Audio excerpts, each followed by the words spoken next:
ماني متحجبة، قد قلتها. أنا أغطي وجهي من يوم عمري 9 سنوات.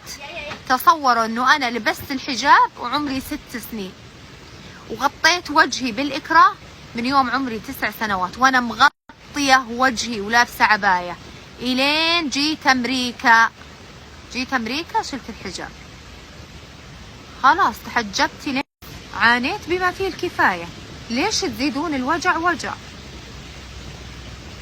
يعني أغلبكم ما عاش مثلي، في نساء مثلي لكن قلة، وتجين تفلسفين على راسي. ما حد يعرف الحجاب الكامل كثري. أقول لك من وأنا في عمر معتز عمره 9 سنين الآن، من وأنا في عمر معتز وأنا أغطي وجهي وألبس عباية على الراس.